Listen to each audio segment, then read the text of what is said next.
Hello అందరికీ good morning అండి. ఇవాళ సండే కదా, బ్రేక్ఫాస్ట్ అయిపోయిన తర్వాత వంట బిగిన్ చేశాను. ఈరోజు కాకరకాయ చేద్దామని తీసుకొచ్చాను. ఇది పెద్ద పెద్ద కాయలండి. ముందు కడిగి పెట్టుకుని ఆరిన తర్వాత ఇలా చీల్చుకుంటే దీంట్లో స్టఫింగ్ పెట్టుకోవచ్చు అనమాట. అంటే ఎక్కువ నూనె కూడా అవసరం లేదు. బాండీలో ఇట్లా ఆయిల్ వేసేసుకొని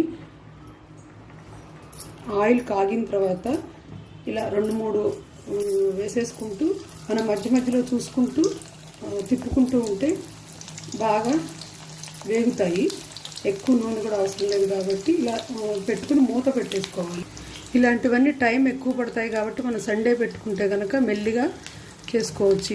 ఇది మగ్గే వరకు ఇలా మూత పెట్టుకుందాం. ఒకవైపు కాలిన తర్వాత మళ్ళీ తిప్పుకోవాలి. కాకరకాయ పీసెస్ వేగేలోపు మనం స్టఫింగ్ రెడీ చేసుకుందాము. ముందుగా ఒక పెద్ద కప్పుతో పుట్నాల పప్పు అంటే వేయించిన శనగపప్పు తీసుకున్నాను.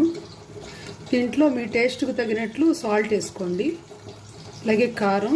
కొంతమంది ఏంటంటే శనగపిండితో కూడా చేసుకుంటారు, కానీ మేము ఇట్లా చేసాం, ఇట్లానే ఇష్టపడతారు మా ఇంట్లో.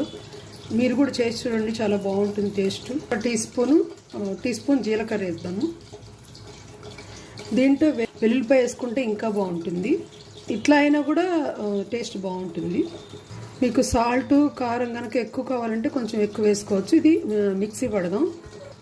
ఇలా పౌడర్ చేసుకుని పక్కకు పెట్టుకోండి. ఇంకో ప్రాసెస్ ఉంది, చెప్తాను. ఇప్పుడు ఒక సైడ్ వేగిన తర్వాత ఇలా తిప్పుకోండి. అన్ని తిప్పుకుంటే అన్ని పక్కల సమంగా వేగుతాయి. ఇలా తిప్పేసుకుని మళ్ళీ మూత పెట్టేసుకోండి. ఫ్లేమ్ లోలో పెట్టుకుని వేయించుకోండి. కొంచెం ఫ్లేమ్ ఎక్కువైతే కనుక మాడిపోతాయి.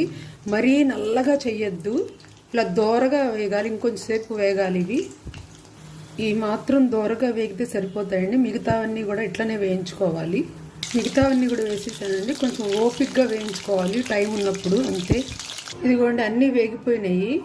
ఇందాక చేసి పెట్టుకున్న పౌడర్ ఉంది కదండి, అది ఈ మిగిలిన ఆయిల్లో వేసేసేయాలి. ఇది పచ్చివాసన పోయే వరకు కొంచెం పైపైన వేయించుకోవాలి. ఇదిగోండి ఈ పౌడర్ కూడా వేగిపోయింది.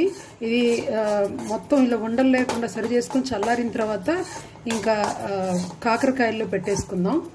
ఈ పౌడరు కాకరకాయలు స్టఫింగ్ చేసిన తర్వాత కనుక ఇంకా మిగిలింటే మీరు కర్రీస్లో పౌడర్ లాగా చల్లుకోవచ్చు. ఇది ఒక 1 వీక్ వరకు నిలవ ఉంటుంది. ఈ పౌడర్ని దీంట్లో ఇలా పెట్టుకోవాలి. పెట్టుకొని ఇలా మూసేయాలి. అన్నీ ఇలా స్టఫ్ చేసుకుని మిగిలిన పౌడర్ పైన కొంచెం చల్లుకోవచ్చు. అంతేనండి, టేస్టీ కాకరకాయ కూర రెడీ.